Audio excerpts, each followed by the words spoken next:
Okay, Sherisha, this is your mental health check-in, and basically what this is, there's no script, there's no camera crew, it's just me and you, but this is completely all about you, okay? Okay, so can you tell us your first and last name and where you're from? Sherisha Hills from Tampa, Florida. Okay, and how old are you? 42. Okay, so as you know, this is about mental health, and have you ever suffered or known someone who suffered from mental health before?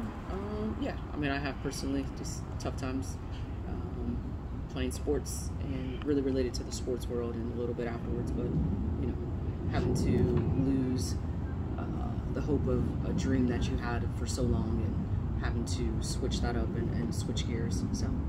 So being that you had this dream, so that's made you suffer from anxiety, depression, or you don't want to specify? A little bit of depression. A little bit of depression? Okay, so how long were you down for, if you want to talk about it? A few years. It kind of hit me for a few years, just trying to adjust and figure out the next gear in life. I mean, it's not easy when you're switching careers or switching your whole goals and mental outlook of where you think you're headed. Mm-hmm. That's not something you just snap out of overnight. So it has ups and downs. I think I fully felt like myself a few years after switching directions and what I was going to do after basketball was finished, and then actually getting into that career in that field and feeling comfortable. So that's why I say it took me, I would say, for me to fully feel like I was back to Sherisha a few years. So how did you know you were going through depression? Did someone tell you? Have you witnessed someone? No, a good friend of mine kind of pointed it out, who was in psychology in college, was their degree, and referred me to a psychologist. And so I was kind of hesitant at first. I think my first couple sessions, it was very quiet. But, you know, once you get talking, and I think for me it's already hard to talk about me and how I'm feeling, so to try to express how I was feeling into words, which is why I sat there for a little bit, gaining trust in this person to actually open up and then put into words how I felt. But yeah, this friend probably saved my life, just in a sense of it helped me to switch and really heal, understand and then heal. Did you have any suicidal thoughts? No suicidal thoughts? So what was something that the psychologist or psychiatrist, what was something that they suggested that you do? One of the things is journaling. Okay, I see you brought your journal. I did. I still journal to this day. Anytime I'm having a rough time with anything or expressing how I feel, or instead of keeping it bottled up, because I'm the type that would just keep it inside and not share. So even if I don't speak about it to someone, at least I can get my feelings out on pen and paper. Actually, I use pencil. On paper. Why pencil? Why not pen? Because I make a lot of mistakes when I'm rewriting, and my spelling ain't the best. Okay. Okay. Do you want to read anything from it? No? So, is this your first journal? How many journals do you have? Do you want to talk about that? I have a few journals. A few? Yeah. And you write in them, how often do you think? 'Cause I know you said when you go through, or... It depends. Sometimes there's a streak where it's every single day. Just a little bit about how I'm feeling, and it could be anything. At this point, I feel like sometimes journaling is just my way of, instead of talking about it, it's just putting it down there. Sometimes it's every single day. Most recently, I took some time off from it, and just because I felt like I was in a good place. But I started back up journaling again probably a few weeks ago. What do you say to someone who thinks that talking about mental health makes you weak? I say not at all. I say it's a way to get help. I mean, if you really want to understand what you're going through, get help with what you're going through, move past what you're going through, you know, talk to someone.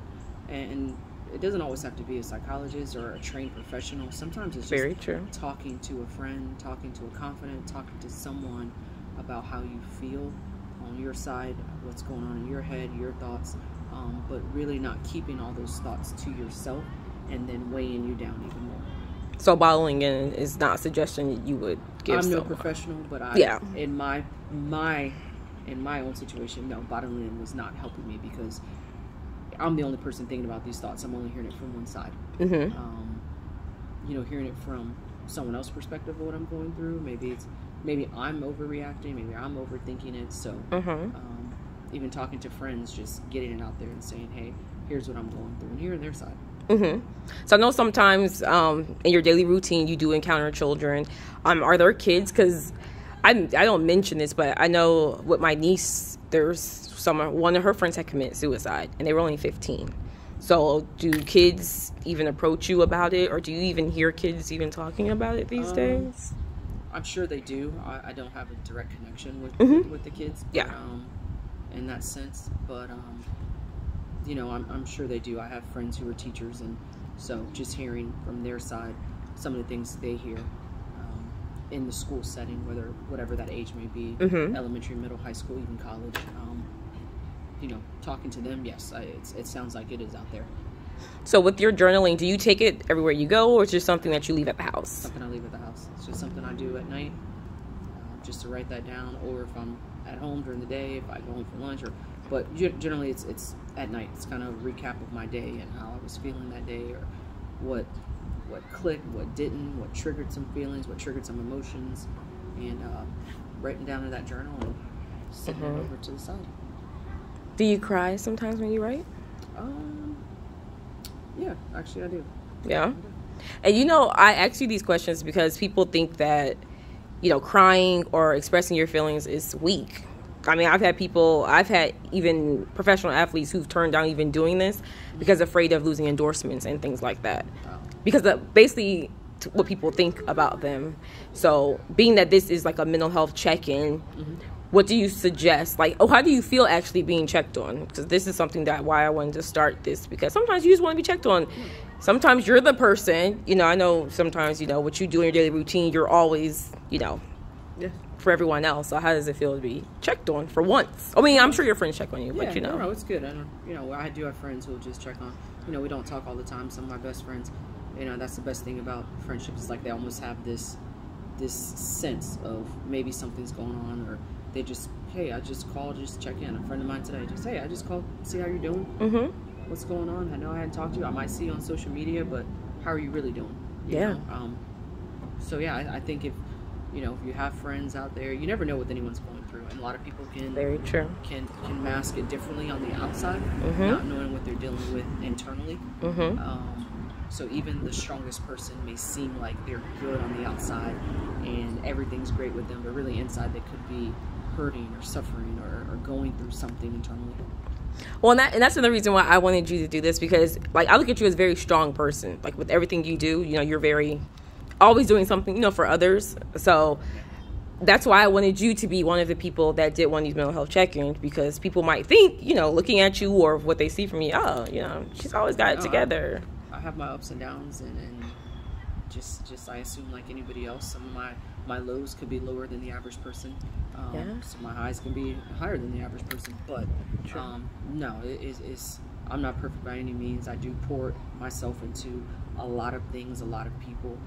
So it's always good when somebody actually pours back into me and says, hey, I just want to see how you're doing. Is there anything I can help you with? Is there anything you want to talk about? You know, so it's good. And emotions are something that, as well, I say don't bottle in.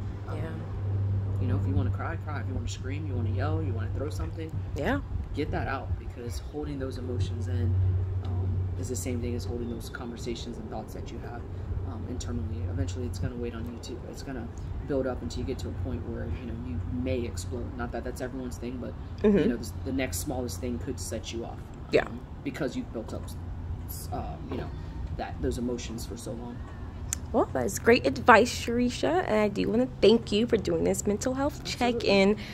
And I'm sure like I said, this just inspires one person, one of the strongest people, you know, that's watching this. I hope this inspires someone to speak up to whoever, like you said, friends, family, whoever. Just check on them, because you don't know what someone's going through on the outside.